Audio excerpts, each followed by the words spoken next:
The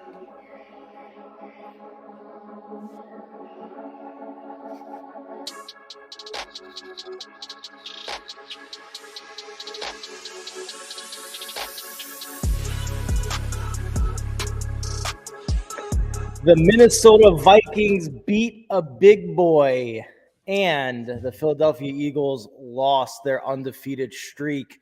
And did Tyler Heineke flop? Trey Wingo texted me late last night to tell me that I'm crazy for even suggesting it. He might not be wrong, but it did cost me one of my legs on an 8-leg parlay. So on that note, let's bring Trey in here, and let's talk a little bit about that. Trey, am I crazy? He didn't flop. That wasn't a flop. You're crazy because his name is Taylor Heineke. I keep calling him Tyler. You keep calling him Tyler. His Oh. name is Taylor Heineke.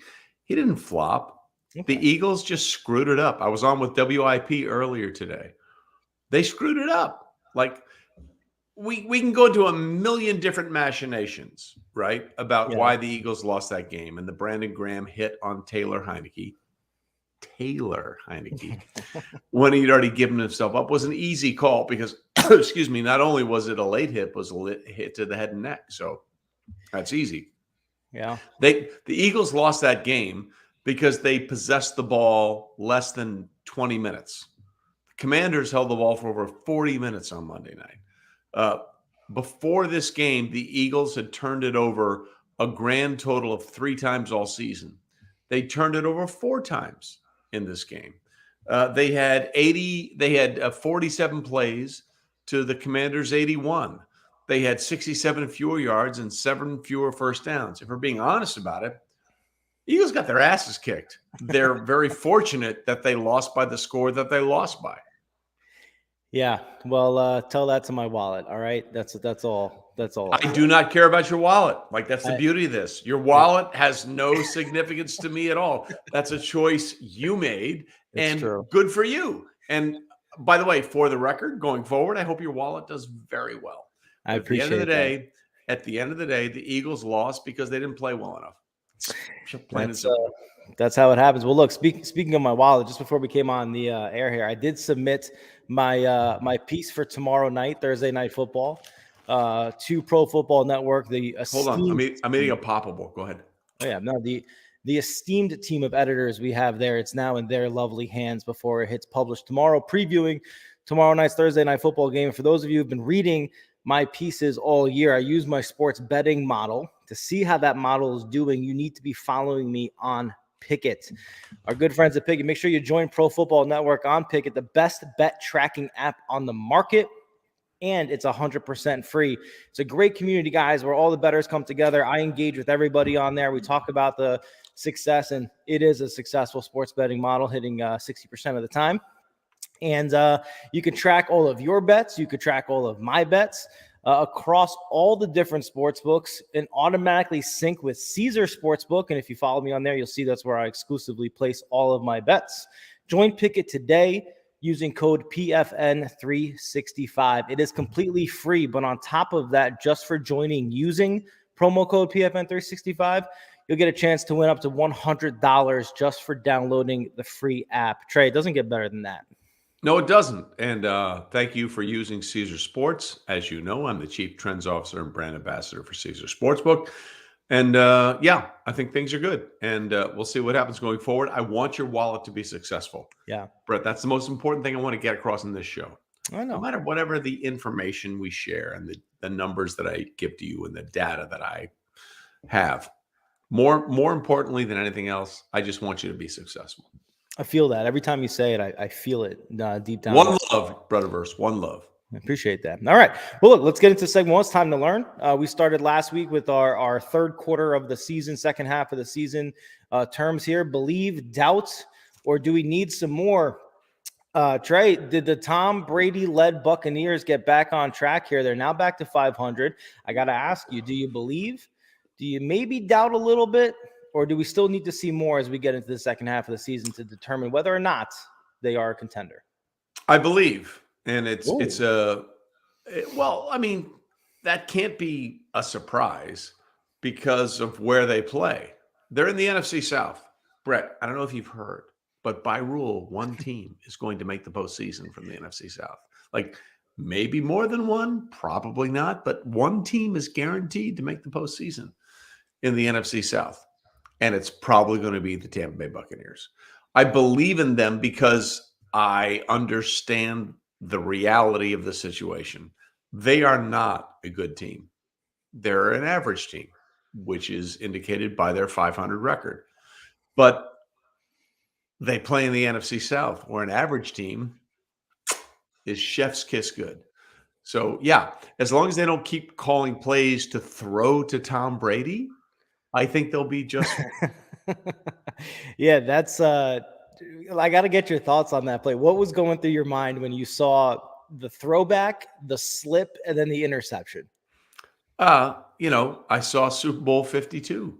Oh yeah. Against the Eagles. Look, I mean, keep calling if you're playing the Bucs, keep calling throws to Tom Brady. Do it. Like keep going down that road because it never works out. I love Tom. He's a good quarterback, not a good athlete. And those are very important distinctions, right? He's the GOAT of all time when it comes to playing QB. When it comes to being a 3-syllable term, athlete, not him. Not him. I give him credit, by the way, for the very sly sort of like, oh, I fell down. I'm going to trip this guy, which they didn't call a penalty on, which they should have. But I respect it because he knows what he is. Look, I live by 2 rules in my life. Number 1, know who you are. And perhaps more importantly, number 2, know who you're not. And Tom knows who he's not. And that was very evident on that play when they tried to throw it to him from Leonard Fournette. Yeah, I thought it's so funny you brought up Super Bowl 52. Because we talk about like, did he come out of retirement this year because he has like unfinished business? And now I'm starting to wonder, is him catching a pass his unfinished business, Trey? Is this like we're gonna just keep trying this until I eventually get one that I'm calling it quits? It makes more sense than anything else, that unfinished business thing. I was like, when he came out and said unfinished business, I'm like, wait a minute. You have more Super Bowl appearances and more Super Bowl rings than anybody in the history of the NFL. It's not unfinished business. You just want more business. That's it. And potentially the idea of him actually catching a pass may be the business that he's talking about. But it's not about anything else because anything else can be absolutely just eradicated by, I don't know, facts. So those pesky things. Yeah, those incredible things that are called knowledge and what you should understand.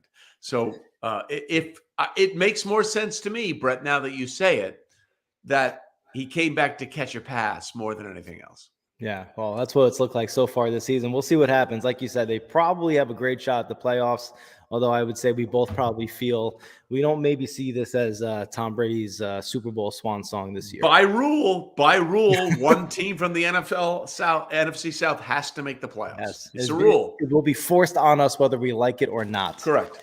Yeah. Okay, let's move on to our second team here. This is a team that is been fascinating this season, and that's the Miami Dolphins. A lot of conversation about Tua Tagovailoa, a lot of conversation about the team themselves. Trey, an interesting stat from the time Tua has come back compared to when Teddy Bridgewater and Skylar Thompson were quarterbacking the team after the concussion situation. They've seen their points per game jump up 80% with Tua back at the quarterback position. But let me ask you this. Is it enough for you to believe in them as a contender? Are there still doubts, or do we still need to see more? Well, it's a very interesting question. And there's a lot to get into here. Here's what I'll say. When Tua starts and finishes a game, the Dolphins have yet to lose a game this season. So that's a pretty good start, right? When he plays and he starts and he finishes the game, they have not lost. All their losses have come from the Skylar Thompson, Teddy Bridgewater combination. By the way, Skylar Thompson to River Craycraft, is that what it is? That is River Craycraft? Yeah. The most millennial Gen Z thing ever. That's Skylar Thompson to River Craycraft. Look, Tua's been great. He's been awesome. 3 straight games, 300 yards passing, 3 touchdowns, no interceptions, 70% completion percentage. Absolutely amazing. But at the end of the day, if you're asking me which team do I believe in more, I'm going to believe in Buffalo because I have the receipts. I've seen that going forward. By the way, this weekend could be incredible for the Buffalo Bills. I've seen anywhere projections from 48 to 72 inches of lake effect snow. It's crazy, right? From Thursday into Sunday afternoon. The NFL has moved games before because of this scenario. In 2010, because of a blizzard in Philadelphia, they moved an Eagles game to a Tuesday night scenario. In 2017, because of an ice storm, they changed a playoff game between the Chiefs and Steelers from a 1:05 start to an 8:05 start. I hope they don't move this game at all.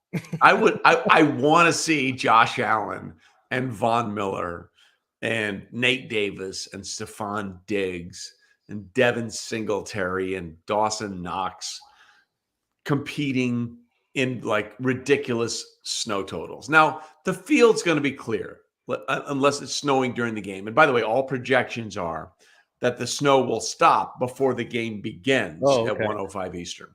That's well, look, weathermen are like lottery tickets. Hey, if it rains or snows, we don't care. We can still keep our job. Best job security in the world. Right. We're wrong 70% of the time, but we get to cash in those checks. So I am 100% here for an incredible snow game. By the way, just so people understand, the last time there was a crazy snow game in Buffalo, you know who the quarterback was for the opposing team? I don't. I want to say it was Jacoby Brissett. Oh, okay.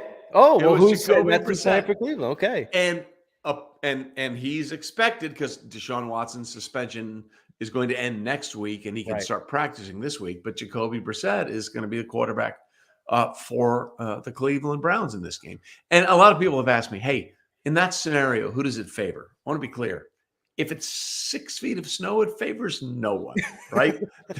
there's no, give me the 6 feet of snow data to decide who is better favored in this game. All that being said, the Bills live and die with Josh Allen either throwing or running the ball. They're outside of Josh, their rushing game is terrible. Yeah. Obviously, with Nick Chubb, that's what the Cleveland Browns want to do. So 6 feet of snow favors no one, but if you're the Browns, you like this idea because you can just shove it up there with Nick Chubb. So I think potentially it might be a slight edge to the Browns, but that all depends on when the snow stops. If the snow stops before the game and they can clear the field, it's irrelevant. But if it snows during the entire game, which we've seen before in Buffalo on several different occasions, then who the hell knows? Not us, that's for sure. But what I'm interested in here, Trey, is Buffalo, having lost to the Jets, losing in dramatic fashion to the Vikings this past week. The Dolphins keep humming along. They're coming off a huge win against these same Cleveland Browns. Is there an opportunity for Miami to steal a couple games here and maybe win this division? Is that possible? Or do we still believe the Bills strongly enough that this is still their division to lose? Look, it's extremely possible. If you look at if you look at the Bills' losses, and they have 3, 2 of them are inside the division, right? They lost to the Jets, they lost to the Vikings, and then they lost to the Dolphins in a game that made no sense at the time. I think the Bills ran 90 plays in that game, right? 90 plus plays in that game in Miami and still found a way to lose. Yep. I want to be clear about this when we talk about Josh Allen and the Bills, because I was all in on the controversial opinion last year when the Chiefs were 3-4 and they were turning it over all the time that they were going to be fine, and turned out to be correct because they hosted the AFC Championship game for a 4th straight year. They were just turning the ball over at an alarming rate. And there were all these hot takes. Oh, Andy Reid doesn't know what he's doing. the league has figured out Patrick Mahomes. Okay, sure. And, all this ridiculous stuff that was just gas bagging, bloviating nonsense. So I want to be 100% clear when I say this. Josh Allen has played two and a half bad games. First quarter against the Packers, they scored in their first 4 drives or 5 drives. I can't remember what it was. And then they kind of played with their food for the second half of that game.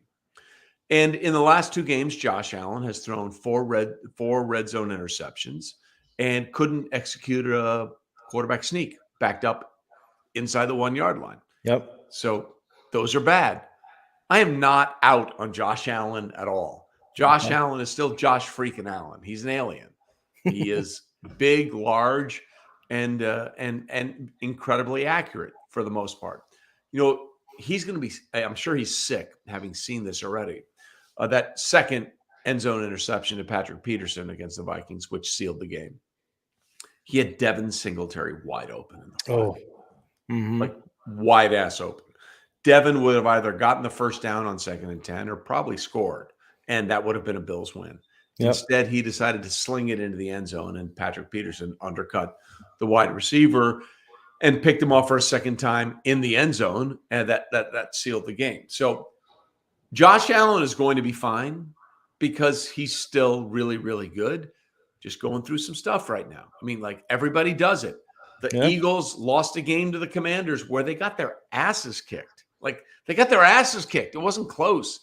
The Commanders had the time of possession for over 40 minutes, which is a interesting way of saying the Eagles didn't have it for 20 minutes. Yeah. Okay. I mean, they turned it over 4 times.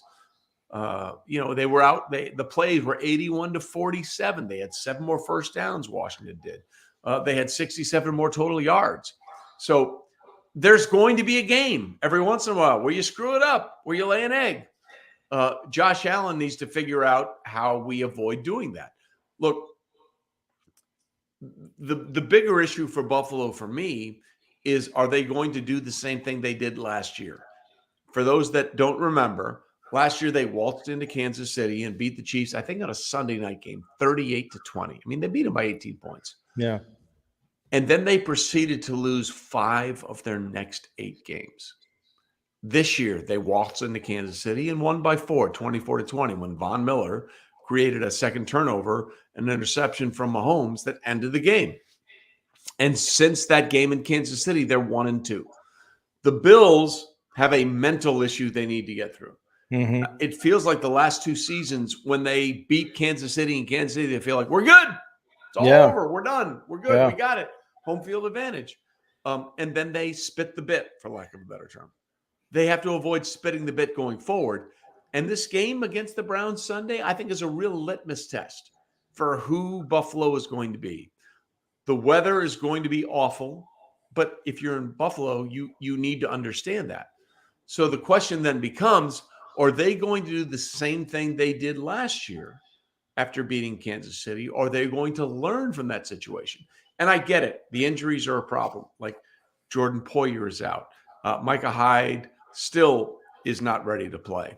Tre'Davious White, I don't believe yet has been activated going forward. No, still just practicing. Still just practicing from the ACL a year ago. They have some things they got to work through, but there's plenty of talent on that team to find a way to get it done.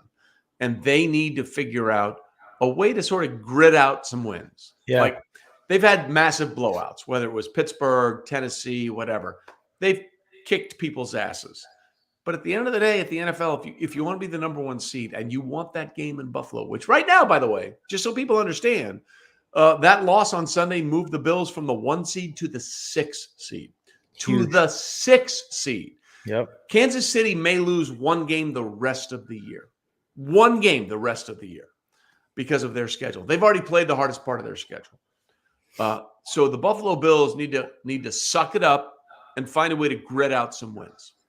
Yeah. Well, look, another game you mentioned where we can see some things happen is the Eagles and Commanders. We talked about it at the top of the show. The Commanders are the 3rd team I want to ask you about, Trey. They are back at 500.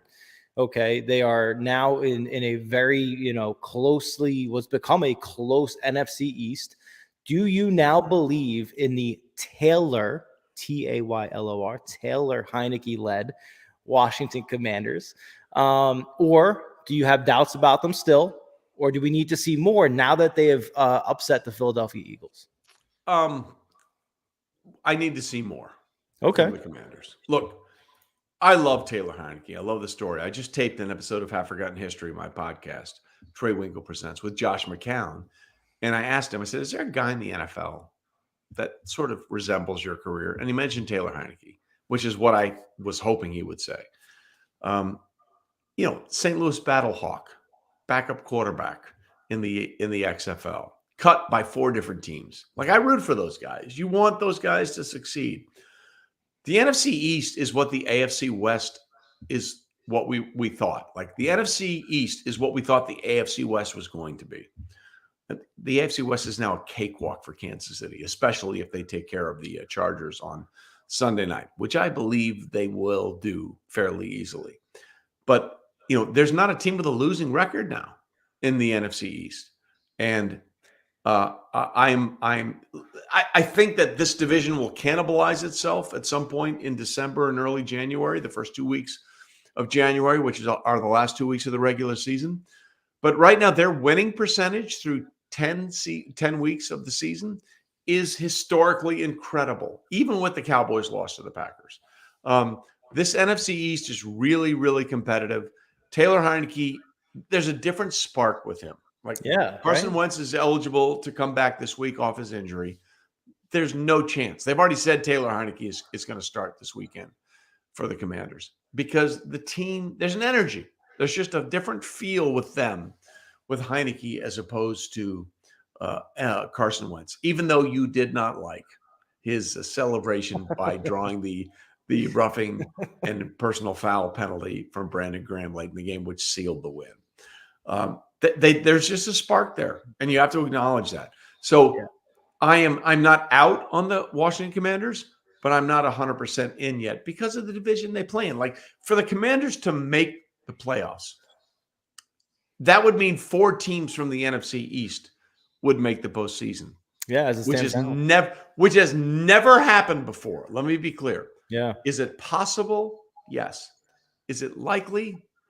Probably not, because as you said earlier, they're all going to play each other in December, and that's probably going to cancel out some people.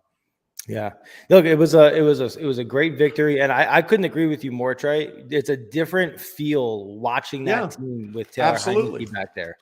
And whenever a guy gives a team a spark, we've seen teams go on runs before that were improbable, but like you said, there's so much going against them in terms of making it to the postseason. I think like you do, they're going to remain competitive, be very competitive, make it hard for the rest of those teams in the NFC East. But ultimately, there's only so much room there for teams to get in. I just don't think they're going to make the cut, but we will see. Trey, I want to move on to our second segment because it's sort of intertwined with everything we've talked about so far. We mentioned the Dallas Cowboys' effect on the NFC East. We've talked about the Packers a little bit and where they've gone, and that game, that Packers victory over the Cowboys and what that means for the NFC East. Trey, you know better than anybody because you're basically like one of the best historians out there regarding the NFL. What is it about Green Bay that is this monolithic barrier for the Dallas Cowboys' success? Wow, that's a lot to get into. I'm not really sure what you're asking me there. This monolithic success for the Green Bay Packers over the Dallas Cowboys. You're right. The Packers have had their way with Dallas. I'm not in on the Green Bay Packers making the postseason right now. I think they're ninth. I think they're ninth in the NFC standings, if I'm not correct. Is that accurate? Right. I think they're ninth. I believe in the NFC standings. But here's let me look this up real quickly because I've done this a couple of times, so I want to make sure I'm correct. Here's what I want to say about the Green Bay Packers. I had a lot of people tell me, "Oh, they saved their season." With that win over the Dallas Cowboys. By the way, first time in the Cowboys' history that they've been up 14-0 in the fourth quarter in regular season or the postseason and lost. They've been 195-0. That's wild. And by the way, you are correct. The Packers are 9th in the standings. Yeah. So let's take a look at the Green Bay Packers schedule, right? Let's just do that. Because I think that their biggest issue is who they have to play. All right. First of all, they got Thursday night against the Tennessee Titans. Right. They are 26th against the run, giving up 140.5 yards per game. They are 28th against the run in terms of yards per carry, 4.8. That sounds like a really good recipe for Derrick Henry, right? If you have Derrick Henry and you're facing a team that gives up 140 yards plus per game on the ground and almost 5 yards a carry, that's a problem. Okay. So now let's take a look at the Packers schedule. All right. So they saved their season potentially, according to some, as currently the 9th seed with one of the Cowboys in overtime. They play the Tennessee Titans, a very losable game for them. Then they play Philadelphia, very losable game for them. Then they play Chicago, and the Bears have suddenly found who their quarterback is. More importantly, Matt Eberflus has found a way to exploit Justin Fields' skill set. So after that, they have a bye week. Then they play the Rams, and the Rams are a mess. Super Bowl seems like a long time ago for the Rams. But here are their last 3 games of the season, Green Bay. Miami, Minnesota, and Detroit. Now, if you're the 9 seed. Detroit, who they've already lost to, right, Trey? Correct. Exactly. In Detroit. Yeah. So if you're the 9 seed right now, and only 7 make the postseason, and you got 1, 2, 3, 4, 5, 6, 7 games left, you have to say to yourself, we have to win 5, maybe 4 of those games. Where are their 4 wins? Are they getting 4 wins against Tennessee, Philadelphia, Chicago, the Rams, Miami, Minnesota, and Detroit? I don't see it. I don't know. I don't see it the way things are going. I just don't see it. So, yeah, is it possible? But that's a murderer's row schedule for the Green Bay Packers. And we'll see how they respond. Look, Watson was incredible, 3 touchdown catches. Yeah. I don't think you're gonna rely on that every week. So as optimistic as people want to be for Green Bay because of the win over the Cowboys when they came back from 14 points down not once but twice, including the fourth quarter, their schedule is the biggest concern for me. Yeah, I think because of how poor they've been offensively all season, we see this 31-point showing, and we get nostalgic for the yesteryear years of Aaron Rodgers doing this and all that kind of stuff. But there's a reason they've lost 5 games in a row. Trey, those 31 points, that's the most they've scored all season. That's the first time all year they've put up 4 or more touchdowns in a game. So the question is, is that something that you can rely on to come, or is that the outlier that it so far is this year? And it seems like it's definitely an outlier. I would agree. And look, if you're the Packers, you're like, oh, Watson has finally sort of blossomed into the player we thought he was. Remember, first play from scrimmage in the Packers season in that game in Minnesota, the first time they had the ball on offense, Rodgers threw it to Watson for what should have been a 75-yard touchdown. He just dropped the pass. Yeah. And he had a couple of great catches. But at the end of the day, if you're asking me realistically, just looking at how they've played and what their schedule is, I don't see 4 to 5 wins down the stretch of the regular season. Like people are like, oh, they have the tiebreaker over Dallas. Well, Dallas is 6-3. You're 4-6. That's a 3-game swing. You're going to have to be 3 games better than the Dallas Cowboys for that to through the rest of the season to get into the postseason to make that game matter. Yeah. I just don't see the Packers being 3 games better than Dallas going forward. So what does that say about Dallas, though? Is this something on the converse? We're saying this is not something to be overly optimistic about for the Green Bay Packers. Is this a cause for concern for the Dallas Cowboys? Yes. Oh, okay. Yes, because Mike McCarthy is your head coach, right? Yeah. Like we just talked about the problems with the Packers defense, right? 26th in yards per game against the ground, 28th in yards per carry, and the Cowboys threw it 48 times. What the hell is that? Like, what the hell is that? You have Tony Pollard, who, by the way, before this game, this past Sunday, when Pollard had at least 15 touchdowns, 15 carries, the Cowboys were 8-0 and they averaged 37 points per game. And they decided to throw it 48 times. What the hell is that? Yeah. And, oh, by the way, in overtime, I think the ball was on like the 38, 39-yard line on 4th and 4. And they decided to go for it. Yeah. Either kick a field goal or punt it. Like, you know what's better than a loss? A tie. A tie is better than a loss. Yeah. The fact that Mike McCarthy / Kellen Moore decided to go for it in that scenario. It wasn't 4th and 1. It wasn't 4th and 2. It wasn't 4th and inches. It was 4th and 4. You know what that felt like to me, Trey? That felt like an identity crisis for Mike McCarthy, who has been labeled as this conservative, sort of by the book, guy with no personality as a coach. And it felt like, you know what? Because everyone says that about me, I'm going to do the opposite here. But it's like, dude, that's not how it works. That's not. Play the numbers. Either attempt the field goal or punt it. Both of those were better options than 4th and 4 from the 38, 39-yard line in a cold game. Up in Green Bay. So I don't believe in Green Bay yet, and I'm still a little out on Dallas because of those kind of situations that they find themselves in. Yeah, so we'll see how that plays out. You did talk about Green Bay's schedule, and as you guys know, Thursday we're going to see them play the Tennessee Titans at home. I mentioned at the top my Pro Football Network article will be coming out tomorrow, previewing that game using my sports betting model. And if you like that article and you want to place a bet, I believe there is a Trey Wingo super boost. Which could be a super bet for you if you place it over at Caesars Sportsbooks. And that you're good. Okay, you're good. I haven't even posted that yet. You're good, bro. Thanks, man. It's Derrick Henry rushing for a touchdown and Aaron Rodgers over 1.5 passing touchdowns in tomorrow night's game. You can get those at plus 270 odds. I should say that I have taken the Trey Wingo super boost quite often this season. I've hit it each time. You should read my article tomorrow, see how you feel about that. But make sure you go do that over at Caesars Sportsbook. And if you do, and it's your first wager over at Caesars, you're going to get 100% of your stake back as a free bet. And you can do that up to $1,250. Win or lose, you'll also get 1,000 reward credits and 1,000 tier credits only available to you at Caesars Sportsbook.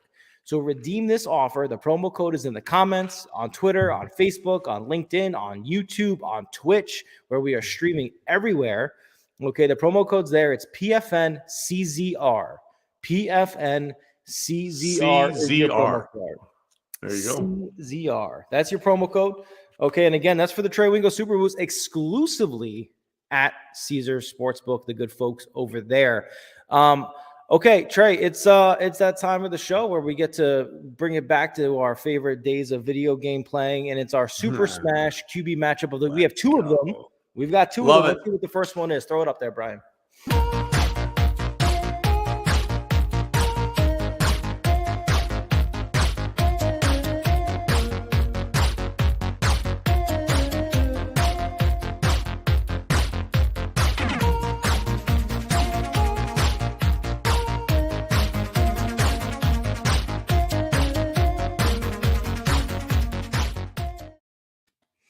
All right, Trey, it's Patrick Mahomes, Justin Herbert, a matchup that we talked about a lot as the AFC West seemed to reload going into this season. Now, the Chiefs have been who they are. They've been as impressive as they always are. We haven't talked a lot about the Chargers, but Trey, by no means are they out of it. What are your thoughts on this matchup? They're not out of it, but this might be the game that puts them out of it. It's at SoFi. By the way, for those that have a short memory or do not remember, maybe the game of the year in the regular season last year, that game went to overtime, and Mahomes hit Travis Kelce on an unbelievable play that ended that game, and the Chiefs went on to win. How do I sum this up without sounding ridiculous? Here's what I'm going to say. Look, the numbers are what the numbers are, okay? Patrick Mahomes has played less games than his two closest competitors, and he has well over 100 more yards throwing and 5 more touchdown passes than anybody. That's just the fact. Let's add in a couple of other things. Patrick Mahomes is now 24-0 after in games played in November and December to end the regular season. Patrick Mahomes is now 18-1 in games over the last 3 seasons after the Chiefs bye week. He is 21-3 in his career, but 18-1 in the last 3 seasons. The only loss in Cincinnati in January. Patrick Mahomes has never, I want to repeat this, never, as a starting quarterback for the Chiefs, lost a road division game. He's 13-0. To put that in perspective, the only longer streak for someone in the history of the NFL is Joe Montana, who won 20 straight road division games. And this is when, the Falcons were in the NFC West, even though they were on basically the East Coast. So these are the things that are daunting for the Chargers. The Chiefs have won 8 straight road games against the Chargers, which predates all their situations. And Justin Herbert is getting healthy. He's getting much healthier after that week 2 loss at Arrowhead. The problem is the rest of the team isn't. And the Chiefs are pretty healthy. Now, we don't know what's going on with Juju Smith-Schuster after the concussion protocol. Yep. But I've said it before, and I'll say it again. The pickup of Kadarius Toney is so good. It's so good. It's the ultimate Brett Veach move. Absolutely. Like, he was a first-round pick a couple of years ago, which is a fancy way of saying he is potentially under contract for the next 3 seasons for Kansas City as a first-round draft pick. And you saw him in that game against the Jaguars, the touchdown where he was wide open. By the way, that play where Kadarius Toney scored on that touchdown catch in the game against Kansas City is one of my favorite plays of the entire season because the Chiefs slow played it. Like, the whole point was to get Kadarius Toney wide open in the flat, right? Yep. So he runs the jet sweep, and Patrick fakes the handoff to him or the shovel pass to him. And then he sort of waits for like 4 or 5 seconds looking for someone. And Toney is just wide ass open on the sidelines. And he's like, oh, wait, yeah, they haven't figured it out. Boom, go. And they throw it to him, and he hops into the end zone on 1 foot because he didn't want to step out of bounds. Let's take it one step further. In that game, there were touchdown passes thrown to Kadarius Toney, Travis Kelce, Noah Gray, and Marquez Valdez-Scantling. Outside of Travis Kelce, that was the first touchdown pass of the season thrown to Gray, Kadarius Toney, and Marquez Valdez-Scantling. Like, the Chiefs could have won that game against the Jaguars by any number they wanted to. Outside of a Pacheco fumble inside the red zone and a Harrison Butker missed extra point, they were going to score 35-30. That game should have been 35-10, and it ended up being 27-17. They won. Patrick Mahomes has thrown touchdown passes to 10 different wide receivers. 10. That's the best in the NFL. And I know people get tired of hearing about this, but I do not care. Don't care. Because you either recognize greatness or you don't. Yeah. And that's your choice. But you can be upset about it, and you can be mad that he's doing it, and you can hate it because you don't like the Chiefs. That doesn't mean it's not freaking awesome. Okay? In that game Sunday, when he threw the touchdown pass to Kelce, or maybe it was Noah Gray. I think it was Noah Gray. He set the record for most touchdown passes by any quarterback in their first 75 games. There's a caveat. Here's where I tell you he did it in 72 games. Okay? Yep. So he's thrown the most touchdown passes for any quarterback in 75 games in his first 72. He's thrown the most passing yards for any quarterback in their first 75 games. He did it in 71. Okay? Like, he's an alien unicorn that poops sherbet ice cream. That's who he is. And all these other guys, and like Burrow is great. Yeah. Burrow is great. Herbert is great. Allen is great. Tua is great. Let me ask you a question. Sure. Would any of those quarterbacks, any one of them, say, I'll trade my receivers that I work with for the receivers Patrick Mahomes worked with? Would any of them say yes to that situation? Not at all. And that had been the thing, Trey, right? Because people would say, oh, he's throwing a Tyreek Hill. He's throwing the, Travis Kelce. He's throwing whatever. Well, we took Tyreek Hill out of there. And Tyreek Hill is probably going to set wide receiver blowing records up. like He is blowing up. Yeah. He's insane with what he's done. Yeah. There's not a single quarterback that would say, take Higgins, Chase, and Boyd. Take Tua. Take Waddle and Tyreek. Take Diggs and Davis. And I'll take Valdez Scantling, Juju, Mecole Hardman, Sky Moore, and Kadarius Toney. No one would make that trade. Yeah. No one would make that trade. Yet, despite all of that, despite losing Tyreek Hill, who's the number one scoring offense in the NFL? That would be the Kansas City Chiefs.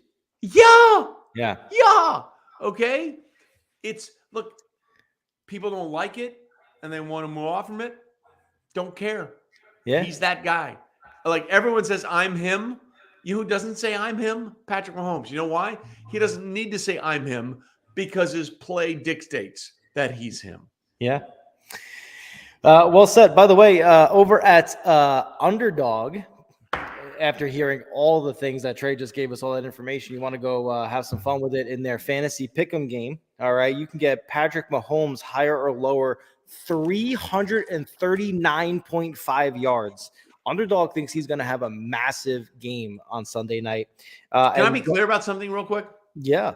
When you say, and God bless the folks at Underdog, when they say 339 yards per game, going to be a massive game, that's literally an average game for Patrick Mahomes. And that's as you know, being that's literally an average game. He's the only quarterback in NFL history that has averaged over 300 yards passing per game in his career. Yeah. This year he's averaging 325. So I get it. 339. Okay, 14 yards more. That's it. That's what he does. That's Justin Herbert, by the way, by comparison, higher or lower 272.5 yards. So just a little bit lower than that. And Herbert's great, but the entire team is banged up. They are so banged up. Right now. 2 straight games without Williams and Allen. They both are back doing individual drills this week, but who knows how healthy they'll be. So we'll see. Trey, we do have one more Underdog Super Smash QB matchup of the week. Hit it. Let's see what it is.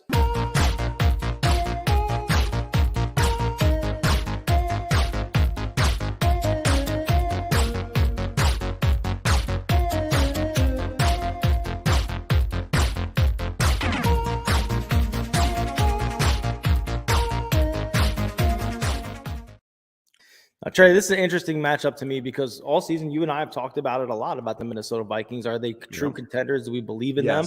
Well, they finally beat a good team, right? And they're playing another one this Sunday. Let's talk about it, Trey. Give me your thoughts on this matchup. First of all, we're in the middle of a 4-game stretch that will decide the Viking season, right? They go into Buffalo, game of the year, come out with that win. Then they got to play the Cowboys, and after that, I think they'll play the Jets and the Patriots the next 3 games. So they're in the middle of 4 straight games against teams with winning records. Weirdly, they're a 1-point underdog at home against the Dallas Cowboys. Yeah, that's Caesar's Sportsbook. But why is that? Well, the Cowboys have won 4 straight games, or 4 of the last 5 against Minnesota, and they've won 3 straight games in Minnesota, including last season when Cooper Rush stepped up. Before Cooper Rush became everybody's favorite this year when Dak was down. Yeah, they won a game last year in Minnesota. In fact, the last time the Vikings won a game against the Cowboys in Minnesota, you know what the starting quarterbacks were in that game? You take a guess. Who's that? Tony Romo and Brett Favre. Wow, throwback. Randy Moss had 5 catches for 55 yards. It was a game in 2010. So for whatever reason, the Cowboys have owned this matchup recently, and they've won the last 3 games, not only the last 4 of the last 5, but they won the last 3 games in Minnesota by a combined score of 9 points. They've been close. Yeah. But this feels like it might be Minnesota's day, and it might be Minnesota's game. Yeah. The Vikings have won 7 straight games by 1 score. That ties an NFL record set by the Chiefs in 2020 when they also won 7 straight games by 1 score on their way to the Super Bowl 55, the second of their 2 straight Super Bowls. So Look, Minnesota has really, really been amazing. And sleep on Kirk Cousins all you want. And everybody loves Tyreek, right? Everybody loves Tyreek Hill, right? We love Tyreek Hill. He's amazing. Sure. Justin Jefferson has more yards per game and more yards per catch than Tyreek Hill this year, with one less game, by the way. I think he's 88 yards shy of Tyreek with one less game played. So basically, in terms of the games that they've played, he's been more dominant than Tyreek Hill has. Everybody is just loving Tyreek Hill because of the Tua Jalen Waddle story. Justin Jefferson is that guy. And by the way, with one less game, he also has the same number of touchdowns as Tyreek Hill, 4. So Justin Jefferson is averaging more yards per game. I think it's 115.8 to 114.8. It's very slim. And more yards per catch than Tyreek Hill, and has the same number of touchdowns and one less game played. Like, Justin Jefferson is a ridiculous player this year. And that catch on 4th and 18, catch of the year. Not close, not a debate, not an opinion. For sure. It's just a fact. And like, I get it because Tyreek played in Kansas City and he made those comments in the offseason that Tua is the most accurate quarterback ever. Okay. And all that kind of stuff. Justin Jefferson, by almost every discernible statistical data point, is having a better season than Tyreek Hill is. Yeah, look, you can. And I know, wait, real quickly, I know Tuanon and the Miami fans are going to come after me for that. I'm just doing the data, bro. Like, look at the numbers. You can have whatever opinion you want.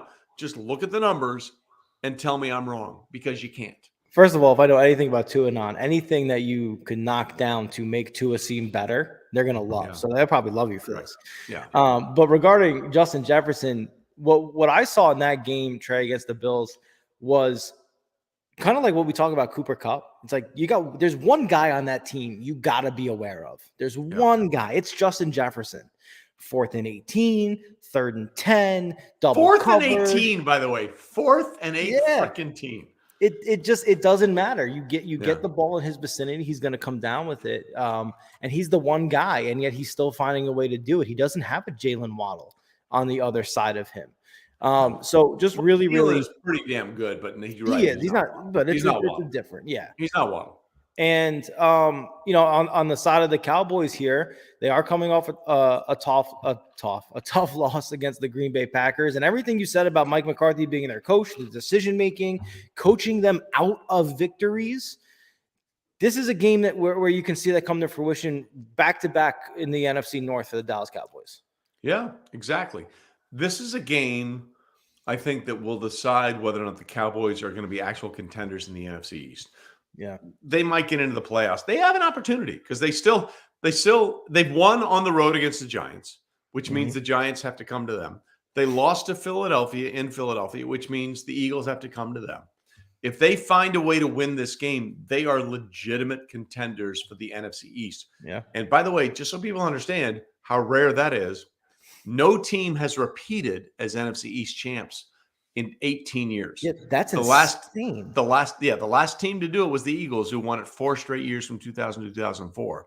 Since then, we've literally had a different team every other year control the NFC East and take that crown. Yeah. So this is a very important game for the Cowboys to keep that hope alive of repeating as NFC East champs. Yeah, we'll see how it goes. This is the second straight week the Vikings are involved in a game where contenders can be named and crowned, they themselves against the Bills, and then the Cowboys if they can get over the Minnesota hump. So we'll see how that goes. Trey, before we end the show here, we do have first of all, big shout out to our guy, DJ Dirty J. Again, always here. Love DJ Dirty J. How ironic is it that Jalen Reagor is on the Vikings roster? Jalen Reagor was like the bust of the year. And I know Jalen from all the work I've done at TCU when he was with the Horned Frogs there. Great athlete, has obviously struggled with the Eagles. He's in Minnesota. They use him as a decoy. It set up some touchdowns for other players. Interesting to see how he's doing there in Minnesota. Yeah, look, and I want to be clear about this. Like, everyone will say, oh, the Eagles should have taken Justin Jefferson when they took Jalen Reagor. It's not it's obvious. Right. But I will tell you, from that 2020 draft, there was nobody that was rising higher on draft boards going into that draft than Jalen Reagor. Right. So It wasn't like the Eagles were like this crazy thought process out on a limb, like the Bucks when they took the kicker out of Florida State, Aguayo, who turned into Aguayo when it was all said and done, and they moved up to take him. Like it's one thing for you to be a bust. It's another thing for the data to be wrong. Yeah. And nobody was out. Nobody was out on Jalen Reagor going into the 2020 draft. Everyone was like, yeah, Justin Jefferson's good, but Jamar Chase is probably the better player. And right now, Justin Jefferson has set the record for the most 100-yard touchdown, 100-yard passing, 100-yard receiving games in NFL history in their first 3 seasons with 20. He has more than breaking the tie. That was shared by Odell Beckham Jr. and Randy Moss. So the Jalen Reagor thing is interesting, but I got to tell you, nobody was thinking in the 2020 draft that Reagor would be what he is and Jefferson would be what he is. Yeah, absolutely. We do have one more question from Justin Heyer. Justin asks, question for the show. The Cardinals got back on track last week, but they're still 4-6. Did they? He says if they miss the playoffs, will or should Cliff Kingsbury be sticking around, Trey? I'm not a big fire coaches guy. You're not. This is true. Cliff Kingsbury never should have gotten the job in the first place. He had a losing record at Texas Tech. Look it up. He had a losing record at Texas Tech. He was on his way to be the offensive coordinator for USC, and he was gifted and blessed. Just say that again, though. He was on his way not to be the head coach at USC. No, the offensive coordinator at USC. After being fired at Texas Tech for, what was that? A losing record. That's right. Okay. So he never should have gotten the job in the first place. And now he's floundering. They're not going to make the playoffs. Just be 100% clear. They're not going to make the playoffs. And the only reason that Kyler Murray was the number 1 overall pick in the 2019 draft is because that Cliff Kingsbury missed out on Kyler Murray not once but twice. Yeah. In terms of coaching and postseason and all that kind of stuff. So yeah, Cliff Kingsbury is probably going to get fired at the end of the year. Not an advocate of coaches getting fired because I understand the permutations. It's not only about the coach because usually the head coach is going to be fine. He's got millions of dollars. He'll find that's the assistants. It's the assistants and their families that go through that torture. Yep, absolutely. But Cliff never should have gotten the job in the first place, and he's probably going to be out of the job when it's all said and done in the end of the 2022 season.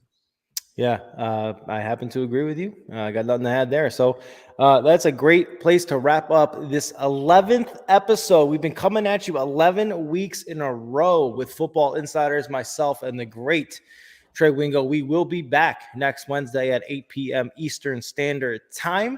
By the way, next week is the week before Thanksgiving. Like it's the Wednesday before Thanksgiving. Does it not feel like Thanksgiving is coming way too early this year? It's coming early. It's coming fast. And then as soon as it comes, we'll be saying this exact same thing about Christmas and the rest of the holiday season, Hanukkah and all that. Everything is just flying by, Trey. But guess what? We'll still be here because Thanksgiving is football, food, and family. Boom. Thank you, Justin. Appreciate that, my friend. Appreciate that. Love the shout out there. We will see you next week, guys, for episode 12. Until then, enjoy week 11. Trey Wingo's Super Boost at Caesar Sportsbook. Pick it, PFN 365. We'll see you guys next week. Stay classy, Brotherverse.